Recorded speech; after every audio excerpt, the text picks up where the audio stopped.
Threatfire from PC Tools, when you install it, you'll have this small icon in your system tray.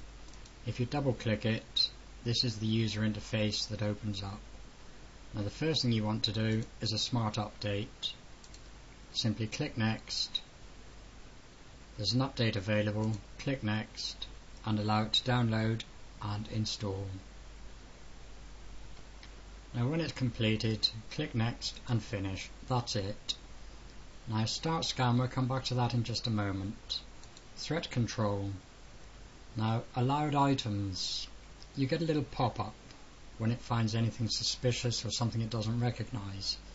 In this case, Wind Patrol, which I allowed, and Explorer exe. Now you need to be careful because some malware disguises itself as Explorer with an E on the end and then exe. Denied, quarantined, there's nothing in the lists. If you find something in the quarantine that you shouldn't have put there, simply tick it and restore selected. Protection log shows you what you've allowed, what you've scanned.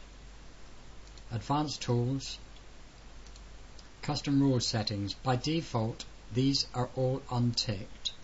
I suggest you tick all of them. This will protect your host file. This will control the installation, alteration and execution of any normally installed program.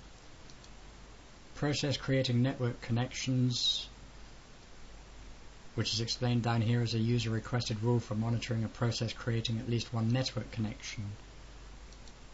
File with suspicious double extension created, and this is a favorite with malware vendors to use a double extension. And the screensavers, this is a nice way of spreading viruses, and they all have the SCR.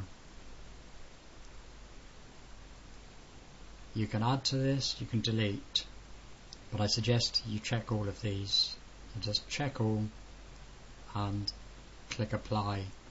Process lists, browsers and email. If you use any of these, tick the appropriate boxes. And if it's not listed here, you have an alternative.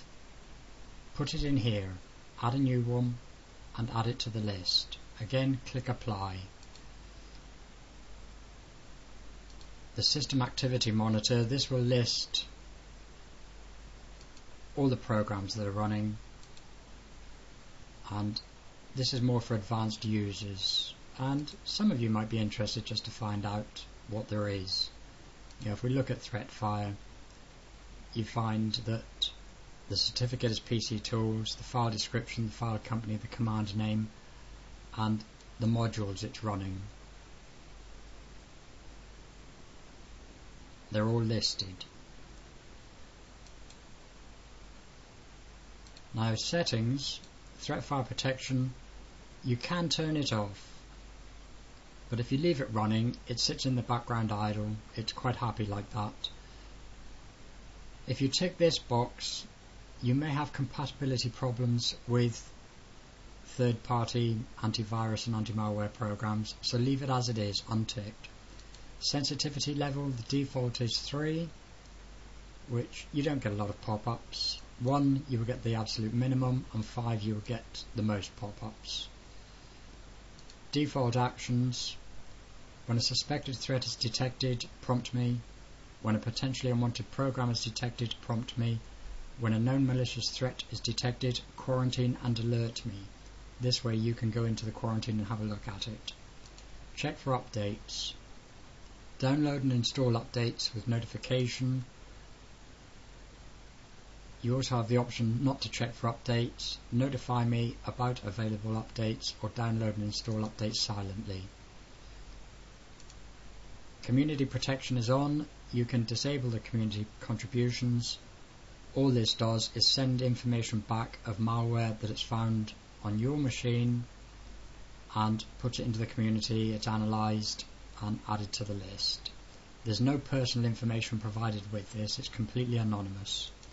Program language, pick your language here. There is a beta version of PC Tools Together with translating into other languages, which you will need to register for. Notices, you can select to show security status report every 14 days and to show the Threatfire bulletin with Threatfire news or product information. Quarantine, tick this box, set system restore point, so that before anything is quarantined, a restore point is made. Scan, you can tick this to run a scheduled scan. You can select a time, you can run it once, daily, weekly or monthly, and you can select an IntelliScan or full scan, and then just click OK. Now if we go back to scan, the only scan it does is a rootkit scan. We'll set this on IntelliScan, start a scan, and it takes about 5 minutes. It depends on what's on your drive and how much data it has to go through, but 5 or 6 minutes on this machine with around about 16 gigabytes of use space on the drive. You know, this is what they class as zero-day security software, which is designed to run alongside your antivirus and antimalware programs, not to replace them. And it protects in real time against viruses, worms, trojans, spyware, adware, rootkits, keyloggers, buffer overflows.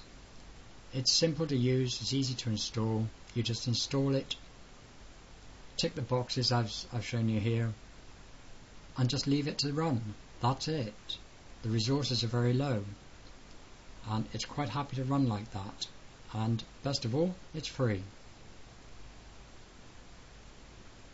Now, unlike traditional antiviruses, it doesn't scan for viruses, it monitors incoming traffic and outgoing traffic, and this is where it picks up the malware, and it looks for malicious activity or suspicious activity.